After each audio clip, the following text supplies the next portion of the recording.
Hi everyone, welcome to the Data Idols Summer School and welcome back to our community who have been following us for the past 5 years. I'm Courtney and I'm a recruiter here at Data Idols. The Summer School is a new pilot program in partnership with the Data Science Festival. It will run live for 3 months so you can learn in real time and pick up new skills from the comfort of your home. These sessions are ideal for people transitioning into data or for those starting their career. Please use the Slack channel if you're watching this session live to chat with other attendees. The link will be in the chat soon.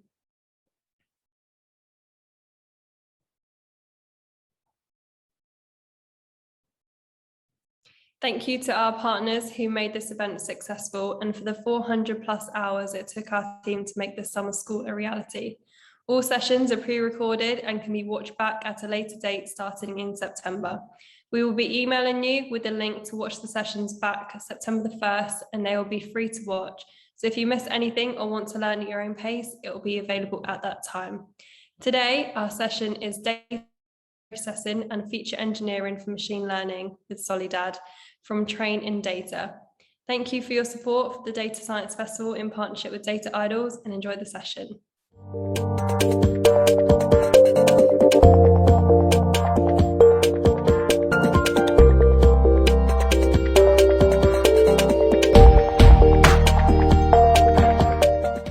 Welcome everybody, it's nice to have you here.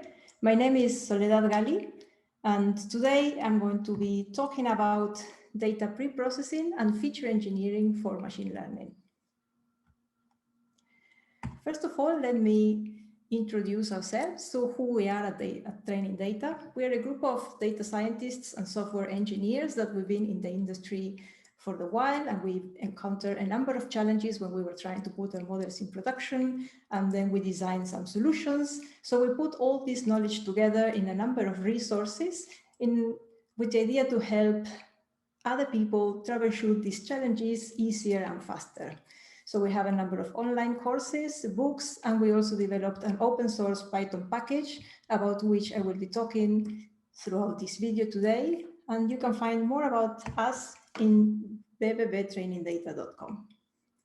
So with that said, let's put the things in context a little bit. Today, machine learning is used quite widely in the industry. We use machine learning, for example, to determine the fate of an insurance claim. We can also use machine learning to detect fraud, to predict credit risk. We can use machine learning to demand energy consumption and also to predict energy production, which is particularly important in the era of renewable energy. We also use machine learning for marketing or to predict or to produce better premiums for insurance, and also to detect whether a customer is going to leave the company or not for a competitor. In a high-level overview of how this process works, we gather data that can be allocated in different parts. For example, we can have data in the cloud, for example, in AWS. We can have a lot of data in some databases from the company or from other organizations. And we can also use data through APIs that provide other organizations that potentially produce data as a product, like, for example, credit agencies. So we would collect all the data that we have available, and then we will use this data to train machine learning models to predict something that we're interested in predicting. Now, the truth is that data in the raw format is almost never suitable to train machine learning models. In fact, there is a lot of data pre-processing and feature transformations that we need to do in order to be able to train machine learning algorithms. And why is that? There is a number of things regarding the format in which the data is available and also the quality of the data. For example, almost inevitably, we will find that some information is missing for some of our observations. This could be because the customer does not want to disclose some information. Maybe the value of the variable just simply doesn't exist. If we have variables that come from ratios, for example, the ratio between a variable and 0 does not exist. It can also be errors in data collection. But we can't use missing values when we want to train numerical algorithms, we need to transform this, we need to fill these values with a number. With the same kind of idea, we also have categorical variables. So these are variables that instead of numbers, they have categories. For example, the make of a card or the color of a card. We cannot perform computations with strings, so we need to transform these strings into numbers. And they also present a number of challenges that we're going to discuss throughout this video. Numerical variables present distributions, and different distributions have different consequences or affect the machine learning models differently. And within these same wavelengths, we can find also that some of the variables present outliers. Sometimes these outliers are the things that we want to predict, but sometimes they just decrease the performance of a model without adding real value. Finally, the variables have a different scale, and the scale of the variable affects the performance of some algorithms. So we want to scale all these variables within the same parameters. This is in terms of the quality of the data itself or the characteristics of the variables. But we also find that the data comes in different formats. For example, some data is text, and we cannot perform computations with text. We need to extract meaningful features from this text. And the same is true for variables for data like images. If we are like a shopping company, for example, we are going to have, or a credit card company or a bank, we can have data in the form of transactions where the same customer performs a number of operations, say on a credit card.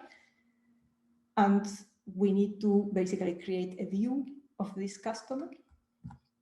We can have data in the form of geolocation, so with the longitude and latitude, and we can use this data to create measures of distance. We can have time series, for example, energy consumption and energy production comes in the form of a time series, or the history about the functioning of some sort of electrical device, as well as many medical procedures that, or analysis that we do on people. And finally, we have variables that come in the form of date and time, and we also extract features from these variables to make or to train more predictive machine learning models. So as you see, there is a lot of transformations that we need to do to the variables and also to create new features from the data that we have in order to train useful and predictive machine learning models. And these group of transformations and feature extraction techniques are collectively known as feature engineering. Feature engineering takes a big time of the development of a machine learning model. And the reasons is that there is a lot to code to develop or to transform all these variables. Once we develop more than one machine learning model, we're going to realize that this is actually quite repetitive because we tend to use the same techniques across the datasets and across our projects. And because there is a lot to code, and then it ends up being very time consuming. In addition, some of the feature engineering techniques need to learn parameters from data. So we need to design a way in which we can learn and store these parameters that is software friendly, thinking about putting these models in production. And because there is a lot to code and there is a lot to save in the forms of left parameters, there is also a big risk of not obtaining reproducibility. This is the same model between our research environment where we develop the model and our production environment, which is where we're actually going to use this model. Fortunately, today there are open source feature engineering libraries available to perform the great majority of feature transformations for almost all data formats. For example, for tabular data, this is cross-sectional data, the data that you're probably most familiar with, we can use scikit-learn or other libraries like category encoders and feature engine. Scikit-learn is the most widely used library for machine learning. It contains an enormous number of off-the-shelf machine learning algorithms, so you're probably familiar with it. It also contains classes to transform the raw data into something that is more useful. Category encoders, it's almost exclusively dedicated to the encoding of categorical variables, and we're going to see more about it later. And Feature Engine hosts a collection of feature transformation techniques for tabular data that we're going to discuss later in this video. Today, we're going to focus almost entirely on tabular data, and then we're going to talk a little bit about the transformations and feature engineering techniques that we can use for time series and transactional data. And we have two libraries that will make our lives much easier, like TSFresh and Feature Tools. And if our data is text, SpaCy has become the most widely used open source library in the field. So why should we use open source? The first reason is that it reduces the amount of coding, because the coding of the technique, the coding of the transformation, has been taken care of by the developers of the library. So we only need to take a transformer from this library and then just use it to transform our data. Open source code is widely tested, so it ensures that the classes do what they are intended to do. Of course, the developers of open source are people just like ourselves, so there may be cases where we have bugs, but we can always help and report these bugs, and they will be taken care of. Open source is versioned, so there is a clear indication of what functionality is available in each version of the software. So if we want to use some functionality that is available in an earlier version of the software, we can do so, and then we can deploy that same version to make sure that we have the same functionality in the research and in the production environment. And because of all of this, using open source increases the performance of the data science team, and it also reduces deployment times. So with this said, let's dive into the feature engineering part that is the main topic of this video. I'm going to start talking about missing data imputation. So as I said, missing data is the lack of observations, the lack of values for some of our observations. And if we're using scikit-learn or some other libraries that train machine learning models, they cannot work with missing data. We need to replace those values with a number. And there are several techniques that we can use to replace these numbers with values. If we have numerical variables, we can replace these missing values with the mean or the median of the variable. We can also replace them with a value arbitrarily, for example, 999. And these arbitrary values are usually located at the end of the distributions. So if we wanted, we can detect automatically where is the distribution maximum and then replace with the value at that maximum of the distribution in a technique that I call end of tail or end of distribution imputation. If we have categorical variables instead, we tend to replace the missing values either with the most frequent category, this is the equivalent of the mode in numerical variables, or by adding a string that just indicates that the value here was missing. And then there are techniques that we can use for both categorical and numerical variables, like complete case analysis. It just means removing the observations from the data set. We can also add a missing indicator. This is a binary variable that takes the value 1 if the observation was missing, or 0 otherwise.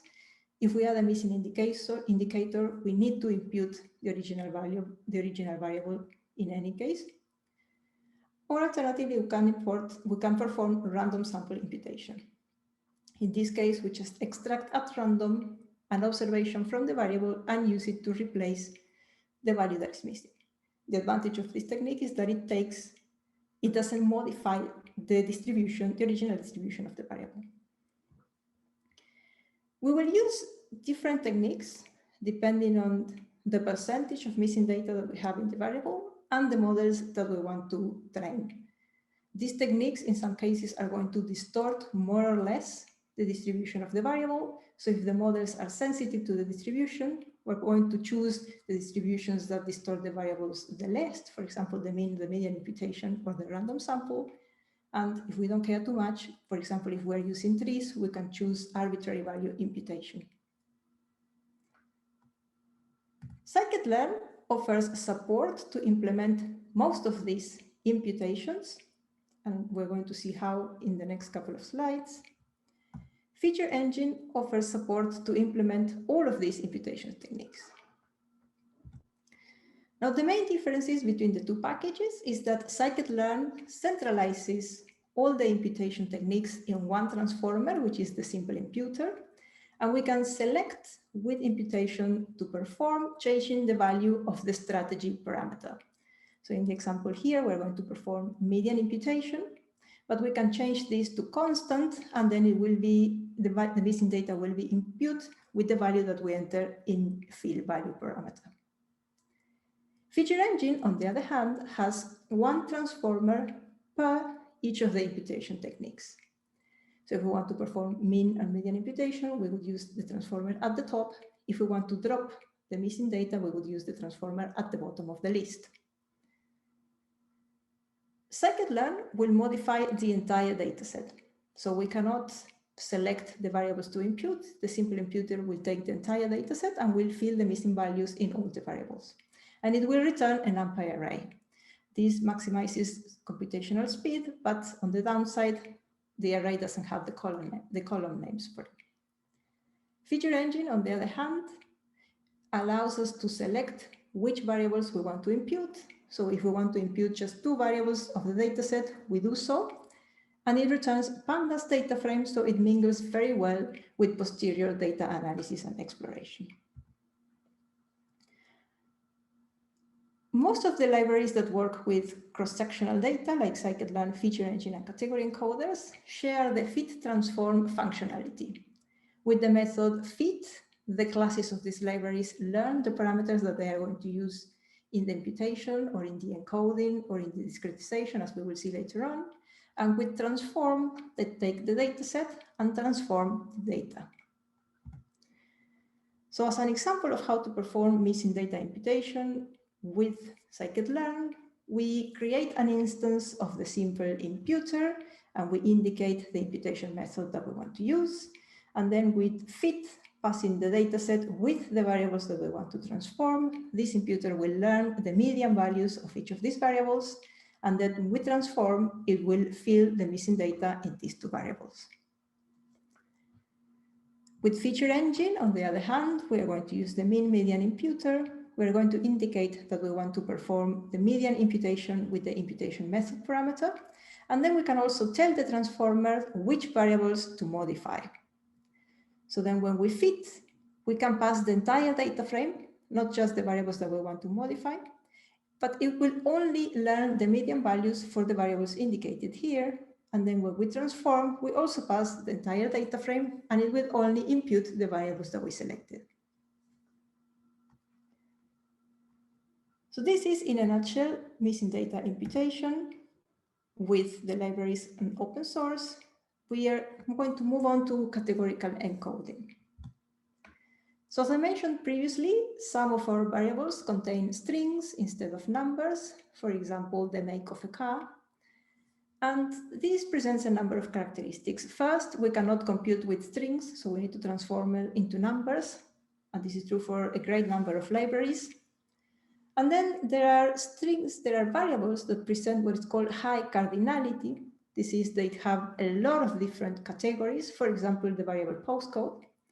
And there are variables that present rare labels. For example, if one of the variables is the city where a customer lives, big cities are going to be overrepresented in our dataset, and small towns are going to be underrepresented in our dataset, to the point that when we divide the dataset into train and test, we may find that we have some towns in the train set that are not present in the test set and the other way around.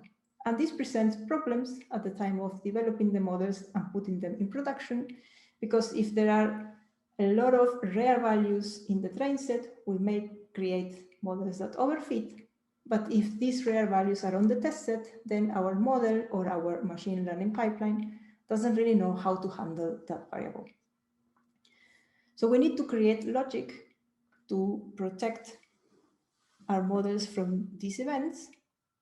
we're going to discuss how to do that in a minute. The first thing that we need to do, as I said, is to encode these strings into numbers. And there are a number of techniques that we can use. Perhaps the most widely known is one-hot encoding, where we create one variable per each one of the categories. So if we have the variable color with categories red, blue, and green, we will create the variable red that takes value 1 if the observation was red and 0 otherwise, and so on. The other potentially most famous transformation is ordinal encoding, where we basically replace the values of the strings by numbers arbitrarily. So if I have the categories red, blue, and green, I just replace them by 1, 2, and 3. We can also perform count encoding, where we replace the values of the categories by the number of observations with that category.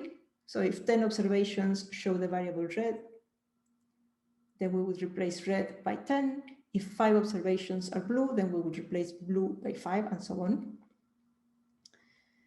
The idea here is that the number of observations somehow is predictive of the target that we want to predict, which may not always be the case. We have a group of observations, we have a group of categorical encoding techniques that return monotonic relationships. Monotonic relationships are relationships where the more we have of the encoded variable, the more we have of the target. Or the more we have of the encoded variable, the less we have of the target. So we can encode our categories in a way to create these monotonic relationships. And in order to do so, we can replace the categories by arbitrary numbers, 1, 2, 3, but instead of assigning them arbitrarily, we assign them depending on the mean value of the target per category. So if red has the highest mean value of the target, then red will be 1. If blue has the second highest number of the target mean value, then blue will be 2, and so on. A similar procedure is to replace the category directly by the mean value of the target per that category. This is what it's called mean encoding or target encoding.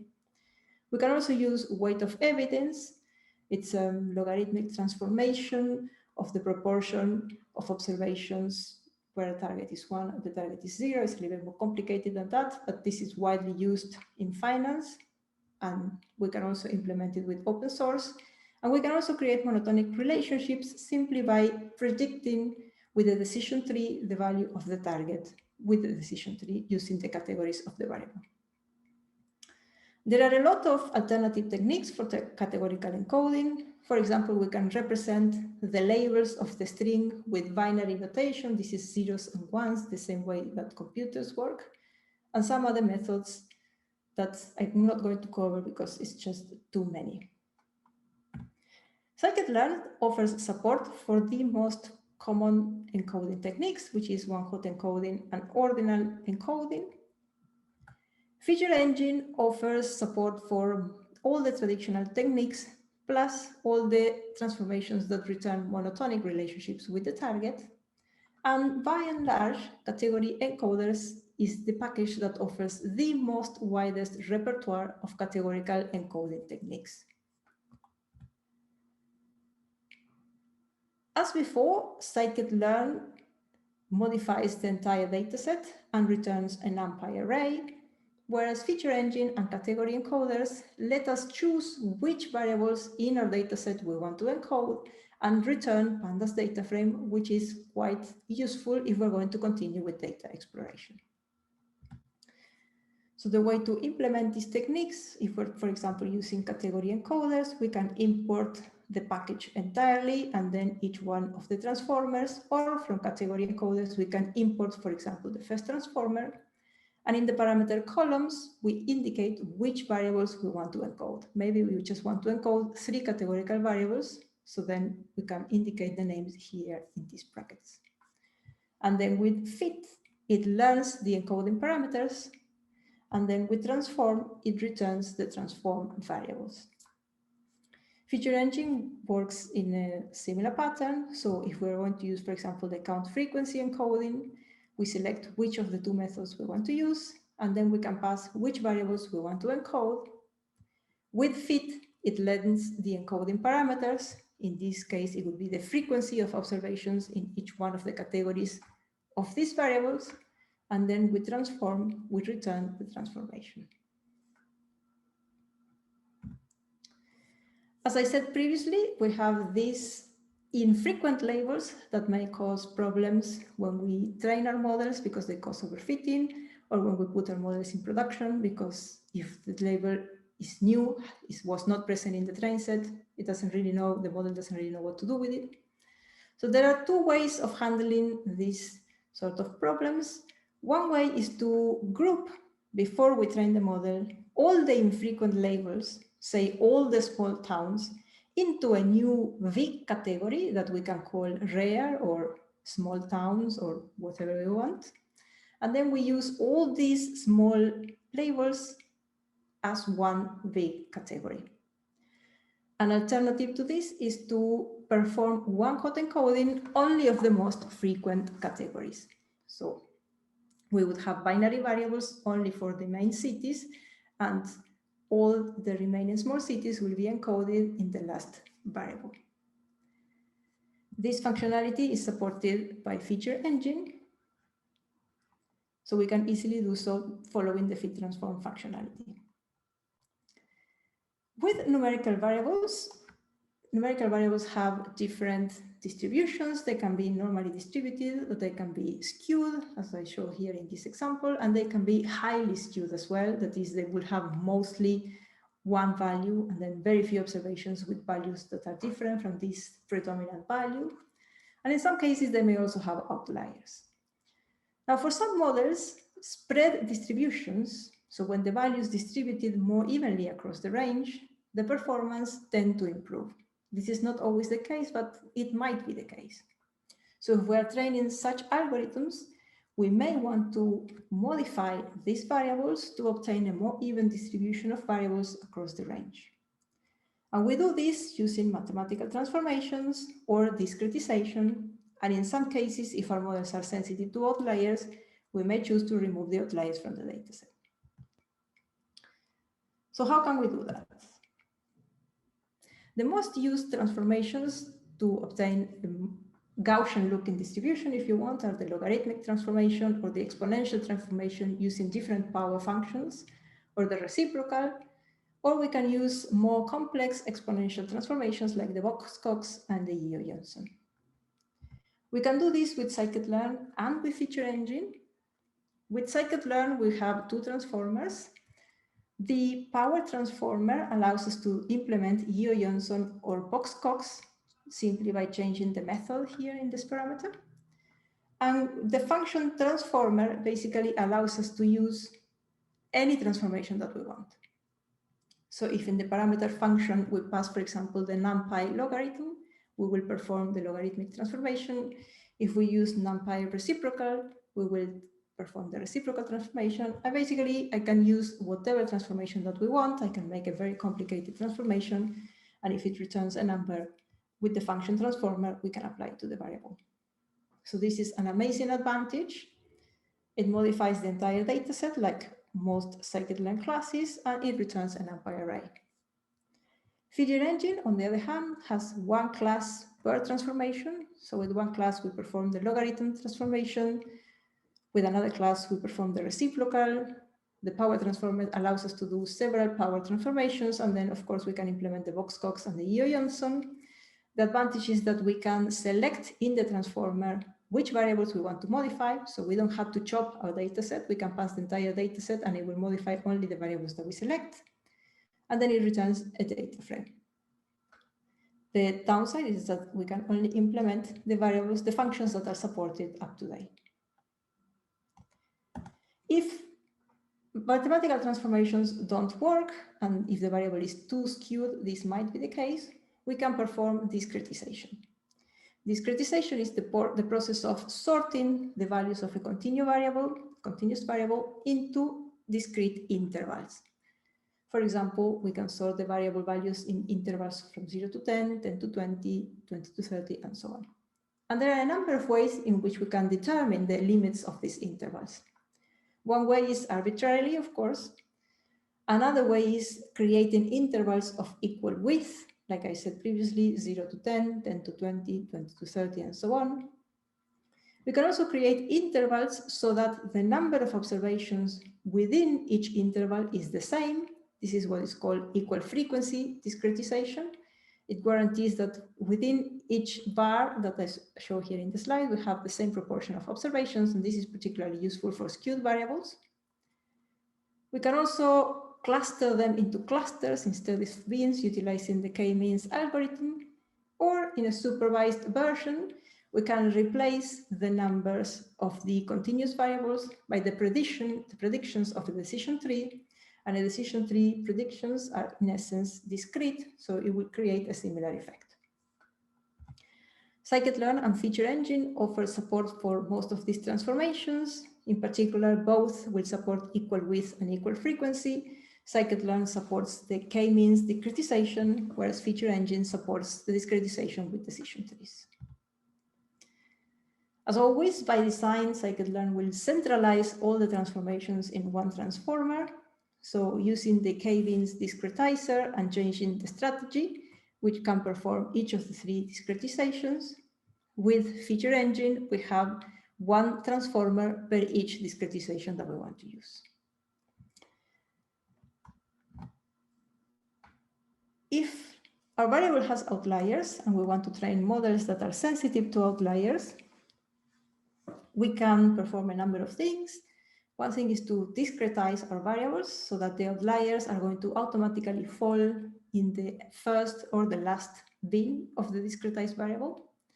We can cap our variable at a certain maximum value, so every outlier will be taken back to this maximum value. Or we can just remove the outliers from the dataset. That's an option.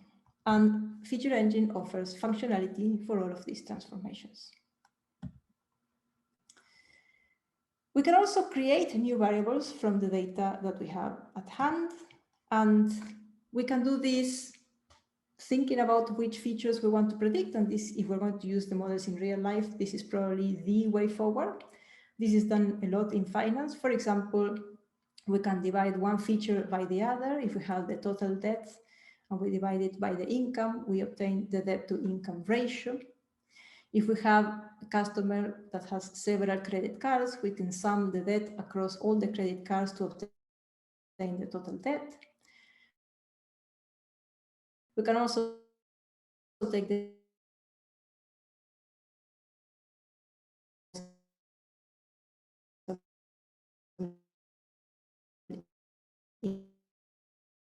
income. So these are variables that are, and we can also create combinations trying to combine all possible things that we have in our. If we want to do this, we can take the polynomial features from scikit-learn, and here in the degree we want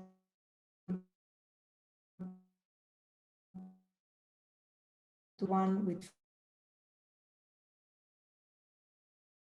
feature 2 and the square of feature 2. So as you see, it's combined features with the other features in the dataset.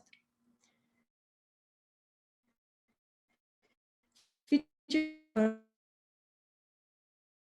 functionality when we want to combine variables in a way that we decide beforehand, for example, like the ones that I created in the previous.